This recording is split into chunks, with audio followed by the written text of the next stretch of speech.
Chapitre 12. Questions matrimoniales. Muhammad avait dépassé sa 20e année et à mesure que le temps passait, il recevait de plus en plus d'offres de la part des gens de sa parenté pour accompagner l'un ou l'autre dans leur voyage à l'étranger. Le jour vint aussi où on lui demanda de prendre en charge les marchandises d'un commerçant qui se trouvait dans l'incapacité de voyager lui-même, et la compétence qu'il montra dans cette mission lui valut d'autres engagements de même nature. Sa situation matérielle s'améliora en conséquence et le mariage devint pour lui une possibilité. Son oncle et tuteur, Abu Talib, avait à cette époque 3 fils. L'aîné, Talib, était à peu près du même âge que Muhammad. Aqil avait 13 ou 14 ans et Ja'far était un enfant de 4 ans. Muhammad aimait les enfants et se plaisait à jouer avec eux. Il s'attacha particulièrement à Ja'far, qui était beau, intelligent et qui répondait à l'affection de son cousin avec un dévouement qui devait se révéler durable. Abu Talib avait aussi des filles, dont l'une était déjà d'âge nubile. Elle se nommait Farita, mais elle est plus généralement connue sous le nom d'Hani, qui lui fit donner plus tard. Une grande affection était née entre elle et Muhammad, qui demanda à son oncle l'autorisation de l'épouser. Mais Abu Talib avait d'autres projets pour sa fille, son cousin Rubayra, le fils du frère de sa mère, du clan de Marzoum, l'avait aussi demandé en mariage. Or, Rubayra n'était pas seulement un homme nanti, c'était aussi, comme Abu Talib lui-même, un poète de talent.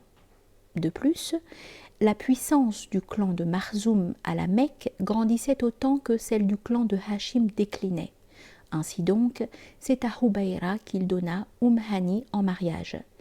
Et lorsque son neveu lui en fit le reproche avec aménité, il répondit simplement « Ils nous ont donné leur fille en mariage », faisant très probablement référence à sa propre mère.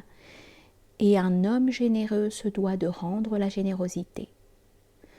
La réponse n'était pas entièrement convaincante, dans la mesure où Abd el-Muttalib avait déjà fait plus qu'acquitter la dette en question en mariant 2 de ses filles, Atiqa et Bara, à des hommes de Marzoum. Pour Muhammad, il était clair que son oncle lui signifiait de façon gentille et courtoise que sa situation ne faisait pas encore de lui un bon parti. Ce fut du moins la conclusion qu'il tira d'abord de ce refus, mais des circonstances imprévues devaient bientôt l'amener à réviser son jugement. L'un des plus riches négociants de la Mecque était une femme, Khadija, fille de Khuwaylid, du clan d'Assad. C'était une cousine germaine de Waraqa, le chrétien, et de sa sœur Qutayla, et comme eux, elle était cousine éloignée des fils de Hachim. Elle avait déjà été mariée 2 fois, et depuis la mort de son second époux, elle avait pris l'habitude de louer les services d'un homme pour exercer le négoce à sa place. La renommée que Muhammad s'était alors acquise lui avait valu à travers toute la cité le surnom d'El-Amin, le fiable, honnête, digne de confiance. Cela grâce au témoignage de ceux qui, les premiers, lui avaient confié leurs marchandises en diverses occasions. Khadija avait également entendu dire beaucoup de bien de lui dans sa famille. Un jour, elle lui fit demander d'acheminer une partie de ses marchandises en Syrie, lui promettant un salaire 2 fois plus élevé que celui qu'elle n'avait jamais réservé à un homme des Quraysh. Elle lui offrait en outre, pour le voyage, les services d'un jeune serviteur de sa maison nommé Maïsara. Muhammad accepta la proposition et en compagnie du jeune garçon, il se mit en route vers le nord.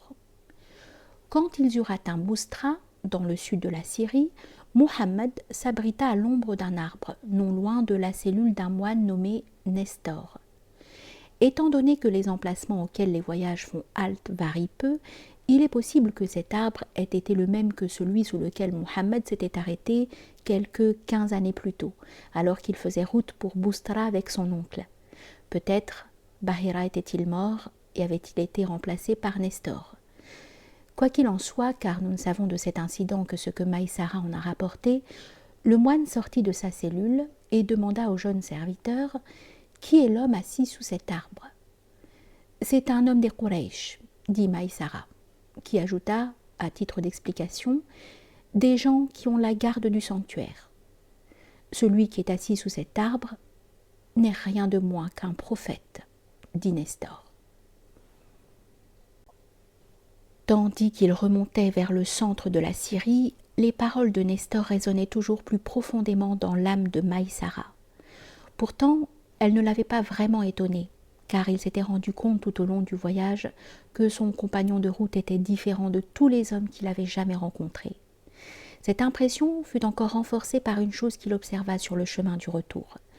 Déjà, il avait remarqué à maintes reprises que la chaleur, curieusement, ne les accablait pas.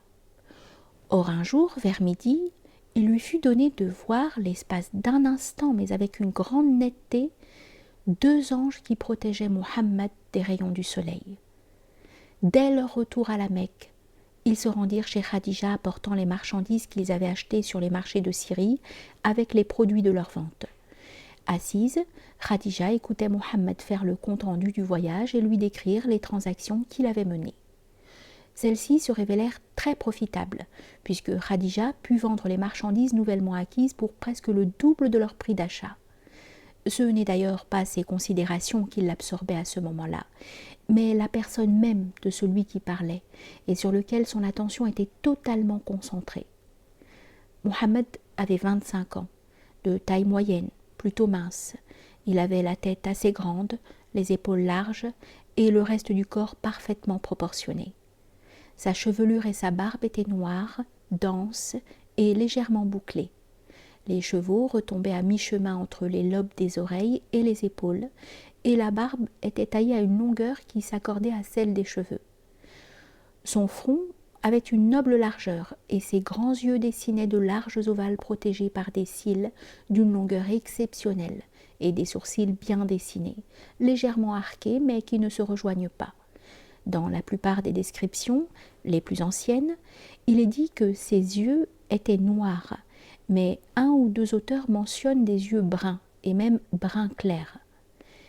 Il avait un nez aquilin, et une bouche large et finement dessinée, qui restait visible malgré le port de la moustache, dont il ne laissait jamais les poils descendre sur la lèvre supérieure.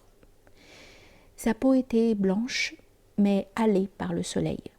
En plus de sa beauté naturelle, il y avait sur son visage une lumière, la même que celle qui avait émané de son père, mais plus forte encore chez le fils. Et cette lumière se voyait surtout sur son large front, ainsi que dans ses yeux qui étaient d'une remarquable clarté.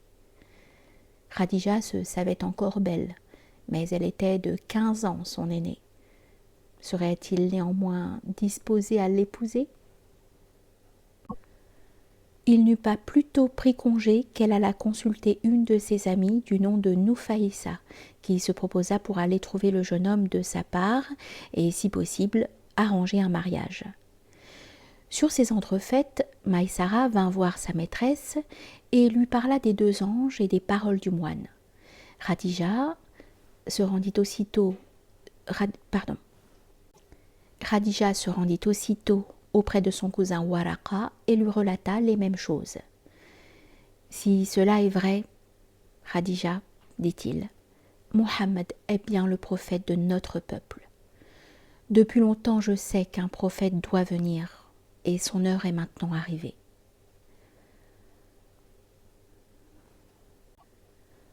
Pendant ce temps, Noufaïssa alla trouver Mohammed et lui demanda pourquoi il était encore célibataire. « Je n'ai pas les moyens de me marier, » répondit-il.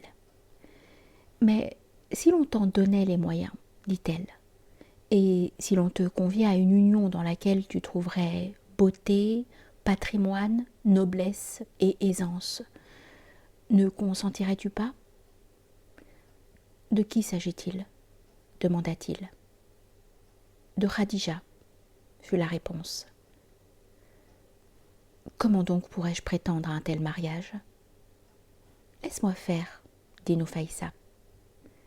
« Pour ma part, dit-il, je suis consentant. » Noufaïssa s'en revint auprès de Khadija avec ses nouvelles, et celle-ci fit demander à Mohammed de venir chez elle.